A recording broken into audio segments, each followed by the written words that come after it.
Je suis Nienva Jean Vernet. Je viens d'Haïti. Je suis née dans une famille idolâtre de 8 enfants. Maintenant, nous sommes 6 parce qu'il y en a 2 qui sont déjà morts. Alors, j'ai 4 sœurs et un frère pour l'instant. Avant ma naissance, mon père s'est adressé aux esprits. Il a fait une demande aux esprits pour avoir une fille, étant donné qu'il avait déjà 4 garçons avant moi. À cet effet, après ma naissance, il a organisé une cérémonie pour me consacrer officiellement aux esprits, étant donné qu'avant ma naissance, il avait fait des vœux aux esprits.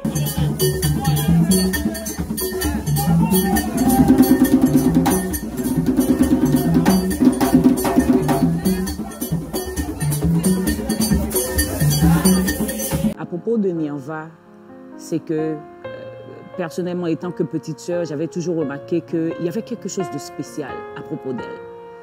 Et c'est elle-là qui ne porte pas des couleurs comme ça. Elle ne portait que le blanc et le bleu.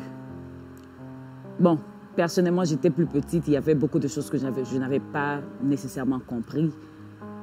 Bon, je crois que c'était normal. C'était normal qu'elle vivait comme ça. Elle était un enfant spécial, mais en grandissant à un certain moment, j'ai pu quand même comprendre que, bon, on a des esprits dans la famille et des esprits qui nous protègent. Parce que l'image qu'on faisait de ces esprits-là, c'était des esprits, c'était de bons esprits, au fait. Durant toute mon enfance, on m'a fait comprendre que j'étais une enfant choisie. J'étais consacrée aux esprits. Je devais être la voyante de la famille. Et pour nous, une voyante, c'est quelqu'un qui s'occupe des affaires de l'esprit, qui rentre en contact avec les esprits, que ce soit pour votre famille ou bien pour d'autres gens, pour les gens du dehors. On est là, on est là pour organiser les cérémonies, et ce n'est pas seulement les cérémonies, on est là pour les guérisons, les gens vous contactent pour toutes sortes de problèmes. N'importe quel problème, on peut vous contacter, et vous contactez les esprits, un enfant malade, un enfant qui ne se comporte pas bien, tous les problèmes.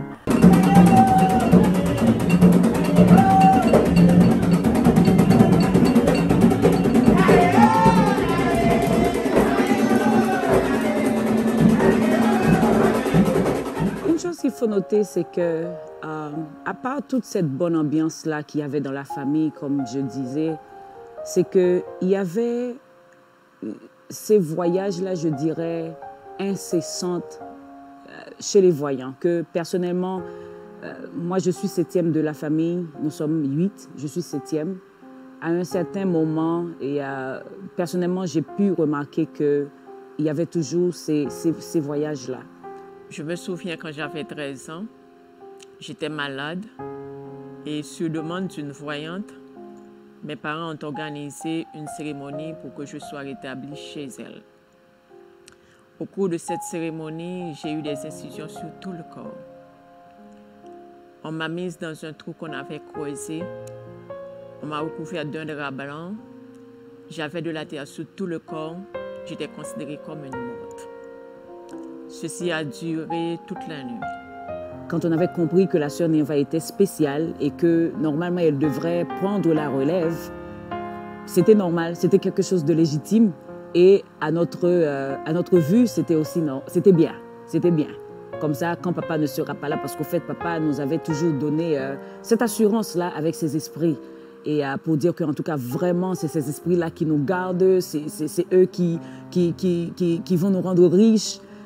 Évidemment, on a toujours connu Haïti comme un pays où il y a beaucoup de turbulences politiques et tout ça, qui a fait qu'il nous explique tout le temps que si vous êtes gardés, c'est ces esprits-là qui vous gardent. Alors, la sœur Nienva, c'était normal. Et à notre avis, au fait, c'était bien.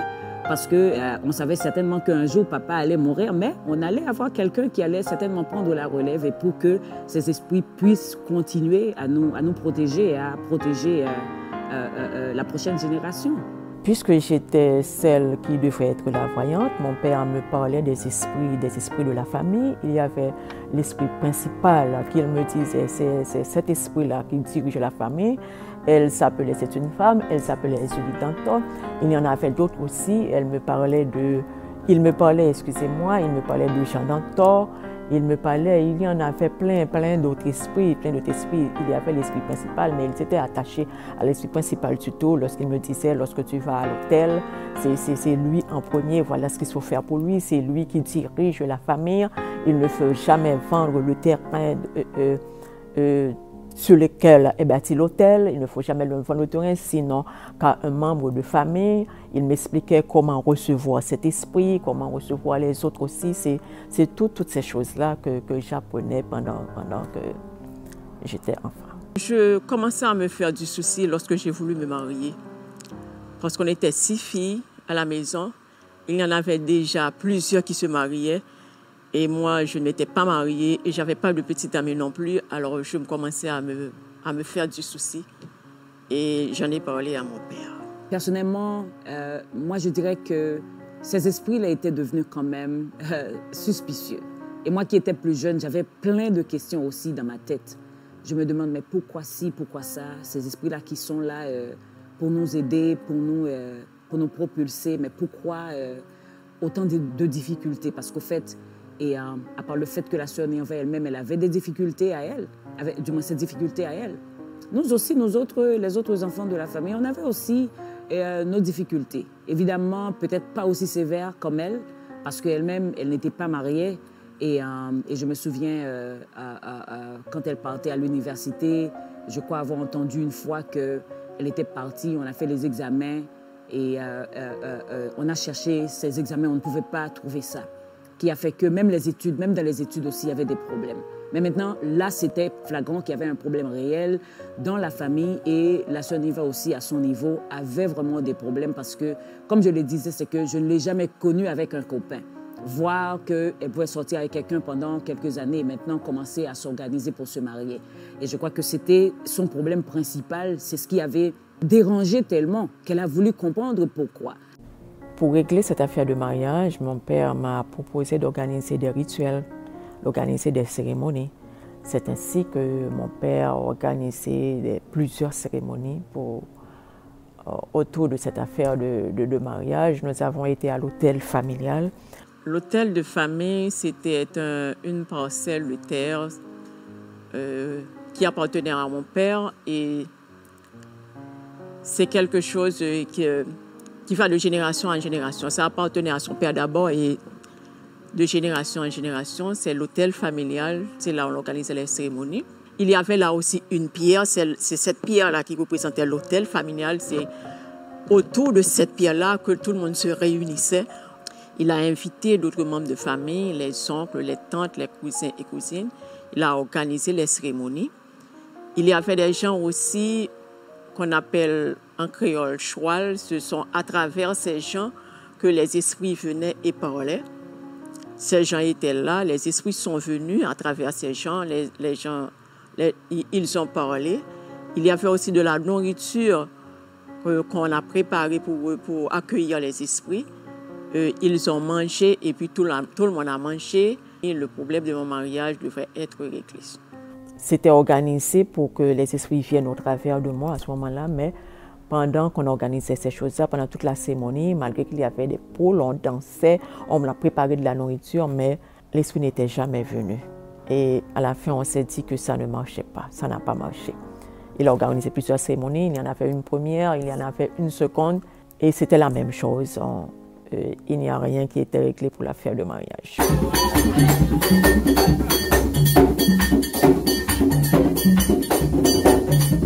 Lorsque j'ai remarqué que l'affaire de mon mariage n'est toujours pas réglée, j'ai pris la décision de contacter moi-même une voyante. Et lorsque je l'ai rencontrée, elle m'a fait savoir, c'est parce que je n'ai pas pris mes responsabilités. Je devrais être une voyante alors que je ne le suis pas. Alors je devrais m'initier aux pratiques spirituelles. Je devrais apprendre des choses. C'est ainsi qu'on a décidé. J'ai passé 4 mois en la rencontrant de temps en temps, en apprenant comment recevoir les esprits, en apprenant comment les évoquer. Et après un certain temps, on a organisé une cérémonie pour que tout rentre dans l'ordre parce que maintenant, j'ai appris à recevoir les esprits, j'ai appris à les invoquer, à les contacter. Maintenant, on a organisé une cérémonie et tout devait rentrer dans l'ordre après cette cérémonie-là que j'ai organisée. Lorsque je dis l'ordre, je devrais pouvoir me marier parce que tous les problèmes que j'avais de ne pas pouvoir me marier, elle disait c'est parce que je n'avais pas pris ma responsabilité. Je devrais être une voyante et je ne le suis pas. Alors, on a organisé tout ça pour que maintenant, les problèmes finissent, pour que je puisse me marier maintenant.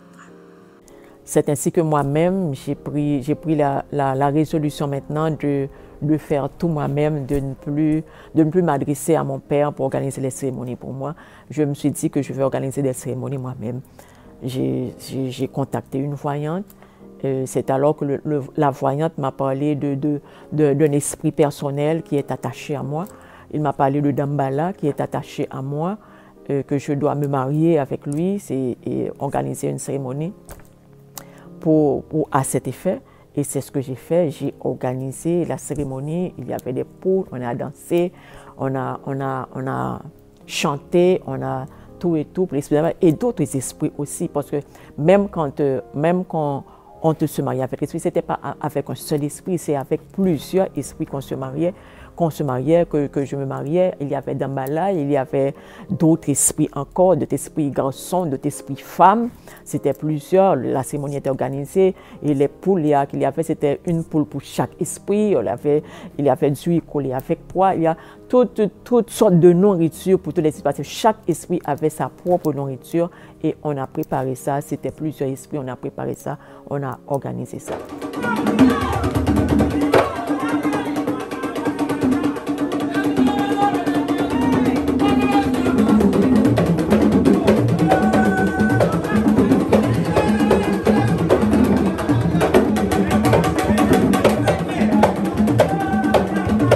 Après avoir organisé tout ça avec la voyante, quelque temps après encore, je me suis rendu compte que rien n'a marché. Je ne suis pas mariée, l'affaire de mon mariage n'est pas réglée. Alors, j'ai décidé de tout laisser tomber, de laisser tomber ces choses-là. Je ne vais plus m'y mêler, je décide de laisser tomber. Mais il se trouve que j'ai rencontré un médecin.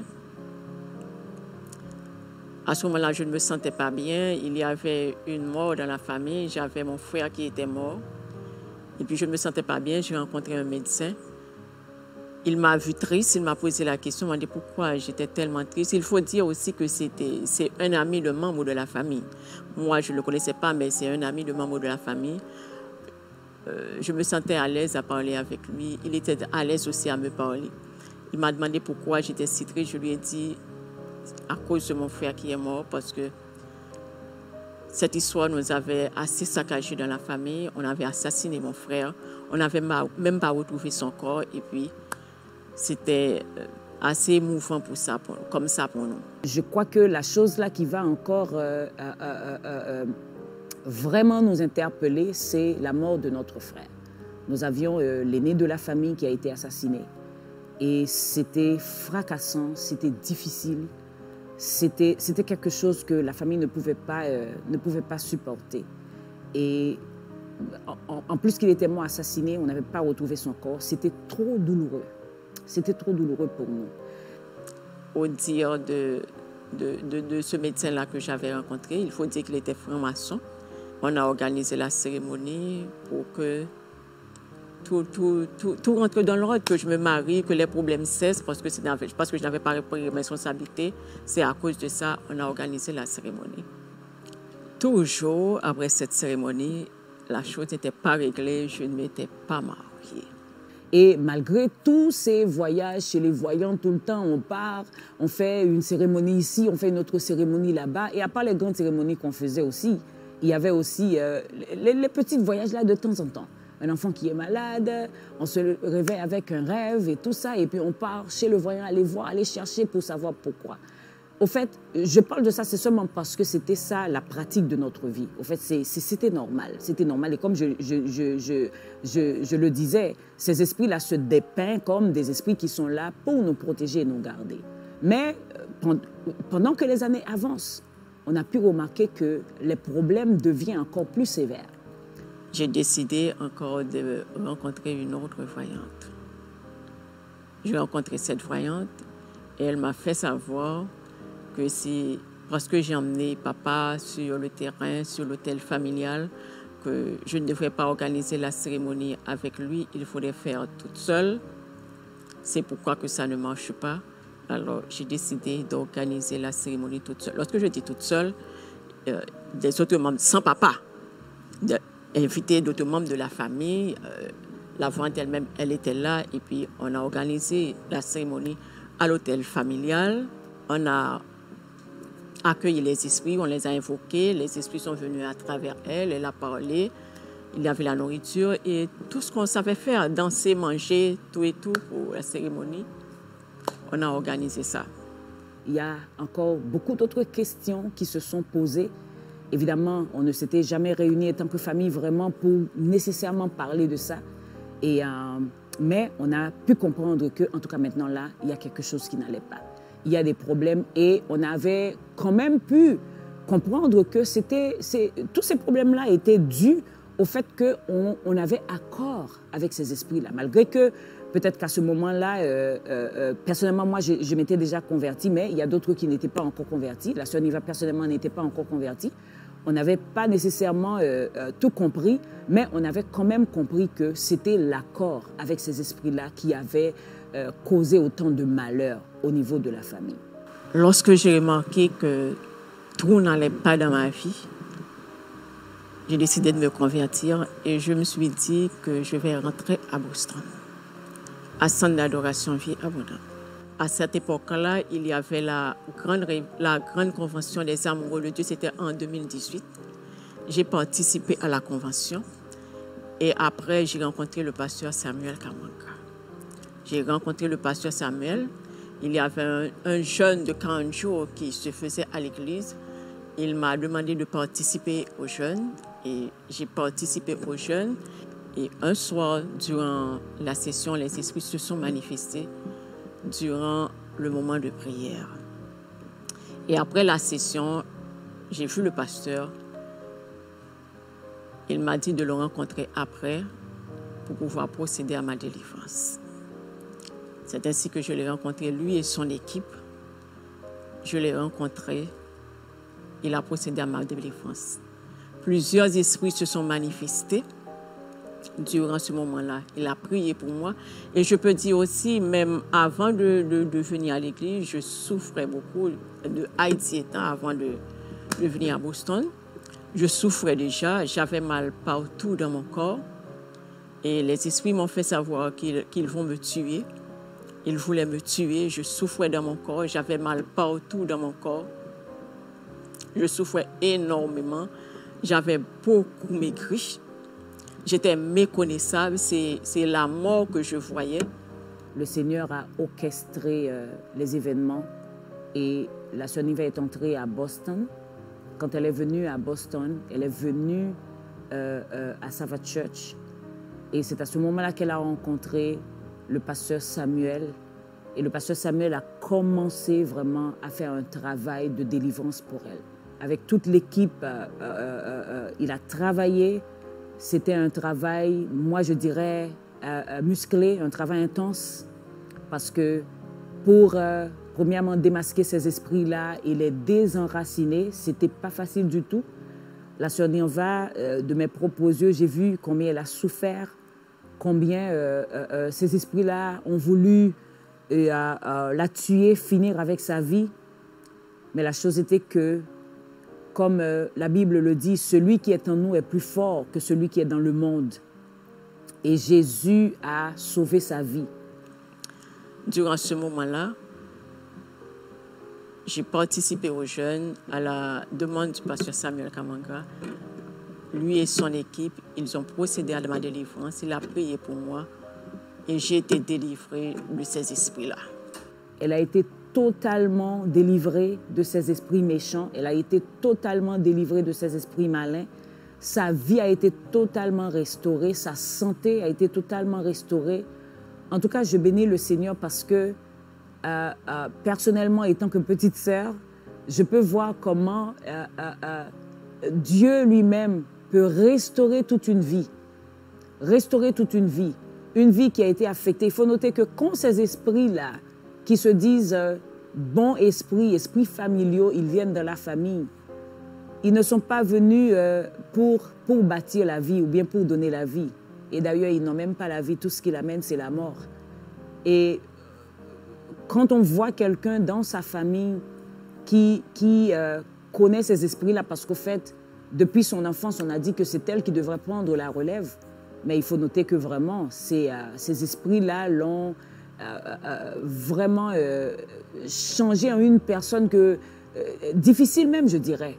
Je dirais même difficile, une personne totalement différente. Je parle de sa spécialité, comment elle était et tout ça, mais elle était aussi une personne totalement différente, qui était différente, que certaines fois on ne pouvait pas comprendre. Parce qu'au fait, c'est ce qu'ils font. C'est ce qu'ils font. Ils amènent la mort. Ils amènent la mort dans la vie des gens. Mais personnellement, je peux voir, aujourd'hui, c'est une personne totalement différente. Une personne totalement restaurée. C'est tellement merveilleux ce que je vois que Jésus a fait. Oui, le pasteur Samuel Kamanga a prié pour moi.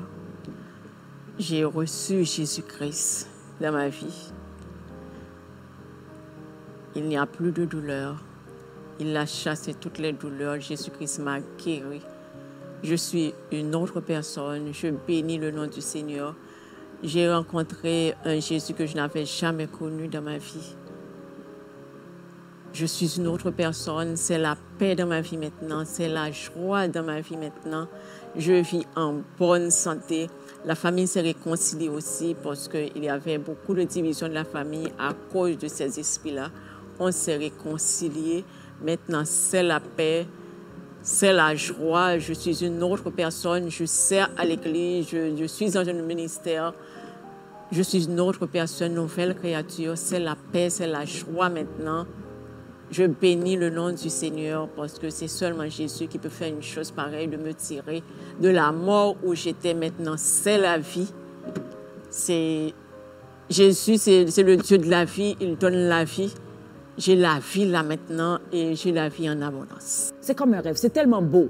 C'est tellement beau quand on voit comment la paix entre dans sa vie. Sa santé a été restaurée. Même toute sa façon a été totalement changée. Personnellement, je bénis le Seigneur, je rends vraiment gloire à Dieu parce que, au fait, j'arrive à comprendre que, évidemment, c'est ça la vérité, c'est que personne d'autre ne pouvait le faire.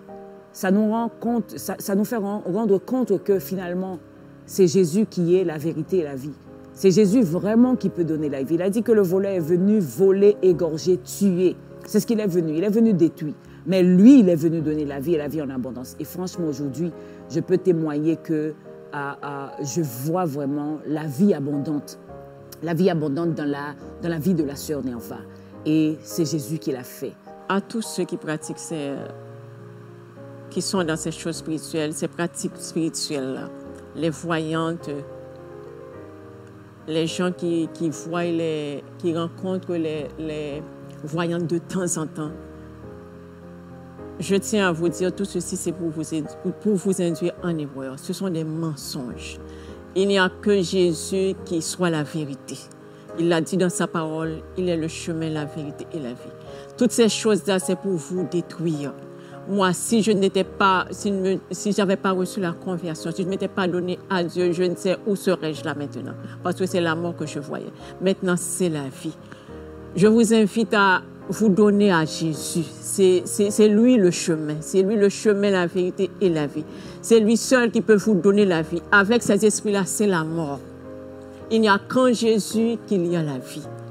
Venez retrouver Jésus. Vous qui m'écoutez, vous qui voyez, qui écoutez ce témoignage, venez vous remettre à Jésus parce que c'est lui la vie, c'est lui qui vous donne la vie. C'est lui qui va vous restaurer. Moi, il m'a restauré, il m'a donné la vie. Je suis en bonne santé, je suis en paix. Jésus est là pour vous. Il vous aime, il est amour.